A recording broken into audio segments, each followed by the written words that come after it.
আজকে সম্পূর্ণ অন্য রকমভাবে স্পেশাল মশলা দিয়ে সিক্রেট একটা জিনিস দিয়ে তৈরি করব নিরামিষ সোয়াবিনের রেসিপি। এখানে গোটা মশলার মধ্যে রয়েছে জিরে, মৌরি, গোলমরিচ, গোটা গরম মশলা আর কাসুরি মেথি। সব কিছু আমি 10-12 সেকেন্ড মতন শুকনো কড়াইতে নেড়ে নিয়ে এটাকে একটু গুঁড়ো করে নিতে হবে। মশলাগুলো যাতে পুড়ে না যায় সেদিকে খেয়াল রাখতে হবে, নইলে তরকারি কিন্তু তেতো হয়ে যাবে। এবার দিয়ে দিচ্ছি কড়াইতে সর্ষের তেল। তেলটাকে একটু গরম করে নেব। তেলটা গরম হয়ে গেলে এবার আমি এর মধ্যে গোটা জিরে বা সাদা জিরে ফোড়নে দিয়ে দিলাম। জিরেটাকে একটু ভেজে নিচ্ছি। জিরে ভাজা হয়ে গেলে এবার এর মধ্যে আমি অ্যাড করে দেব একটু হিং।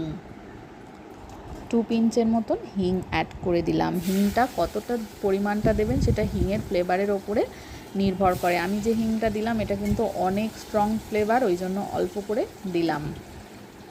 হিংটা দেওয়ার পরেই আমি নুন হলুদ মাখানো আলুটা দিয়ে দিলাম। ছোট ছোট করে আলু কেটে রেখেছিলাম এবং আলুতে নুন আর হলুদ মাখানো ছিল। এবার আলুগুলোকে লাল করে ভেজে নিতে হবে।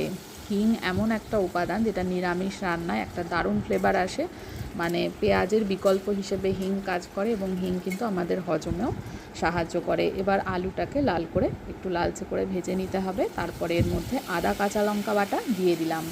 1/2 ইঞ্চি মতন আদা, 4-5টা লাল কাঁচা লঙ্কা মানে যেগুলো পেকে যায় সেগুলো দিয়ে একটু বেটে রেখেছিলাম, সেটা দিয়ে এবার কষিয়ে নেব। কষাবার সময় এর মধ্যে একে একে মশলাগুলো দিয়ে দিচ্ছি। দিয়ে দিলাম হলুদ গুঁড়ো, এবার দিয়ে দিচ্ছি জিরে গুঁড়ো 1 চামচ, এবার দিয়ে দেবো এর মধ্যে একটু লাল লঙ্কা গুঁড়ো, কাশ্মীরি লঙ্কা গুঁড়ো, যেটা ঝাল হয় না কিন্তু কালার হয়। এবার দিয়ে দিচ্ছি এর মধ্যে ধনে গুঁড়ো। এই সমস্ত মশলাগুলো আঁচটা কমিয়ে রেখে একটু কষিয়ে নিতে হবে। আঁচটা অবশ্যই কমিয়ে নেবেন, নইলে মশলা পুড়ে যাবার চান্স থাকে। নেড়ে চেড়ে একটু মশলাটা কষিয়ে নিচ্ছি। মশলা কিন্তু কষানো হয়ে এসছে। এবার আমি এর মধ্যে সেদ্ধ করে রাখা সোয়াবিনটা দিয়ে দিলাম। প্রেশার কুকারে একটা সিটি দিয়ে একটু লবণ দিয়ে সিটি দিয়ে রেখেছিলাম একটা সিটি, সেইটাকে এবার জল ছড়িয়ে রেখে দিয়েছিলাম, সে এবার দিয়ে দিলাম। দিয়ে এবার কষিয়ে নিতে হবে মশলার সাথে। ভীষণ সহজ একটা রেসিপি, খেতে কিন্তু অসাধারণ হয়। রুটি, পরোটা, ভাত যা কিছুর সঙ্গেই খাবেন বেশ ভালো রকমের টেস্ট হয়, কিন্তু অবশ্যই এইভাবে ট্রাই করে দেখবেন। এবার দিয়ে দিচ্ছি একটু চিনি। যেহেতু নিরামিষ রান্না, এর মধ্যে একটু চিনি না দিলে কিন্তু টেস্টটা ভালো লাগে না। একটু চিনি অ্যাড করে দিলাম। এবার দিয়ে দিচ্ছি একটু লবণ। ভালো করে এটাকে মিক্সড করে একটু নেড়ে চেড়ে কষিয়ে নেব।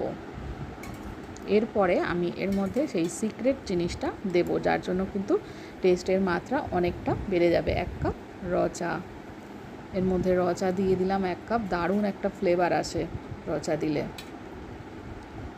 এবার মশলাটাকে ঝোলটাকে একটু ফুটিয়ে নিতে হবে। আরও একটু জল অ্যাড করে দিলাম। দিয়ে এবার ঝোলটাকে একটু ফুটিয়ে ঘন করে নেব। যেহেতু ছোট করে আলু কেটে রেখেছিলাম, আলু ভাজবার সময় কিন্তু সেদ্ধ হয়ে গেছে, তো এই ঝোলটা রান্না হতে কিন্তু বেশি সময় লাগবে না। ঝোলটা যে যার পছন্দ অনুযায়ী করবেন। আমি একটু মাখা মাখা রাখবো। এবার লাস্টে যে স্পেশাল মশলাটা প্রথমেই তৈরি করে নিয়েছিলাম সেটা দিয়ে দিলাম। দিয়ে একটু ভালো করে মিশিয়ে নিলেই কিন্তু একদম রেডি হয়ে যাবে নিরামিষ সোয়াবিন কষা। একটু ভালো করে মিক্সড করে নিলেই এটা একদম রেডি। যা কিছুর সঙ্গেই খাবেন অসাধারণ লাগবে। গরম গরম ভাত, রুটি, পোলাও, সব কিছুর সঙ্গে, লুচি। রেসিপিটা ভালো লাগলে কিন্তু আমার চ্যানেলটাকে সাবস্ক্রাইব করতে ভুলবেন না। সকলে ভালো থাকবেন, সুস্থ থাকবেন।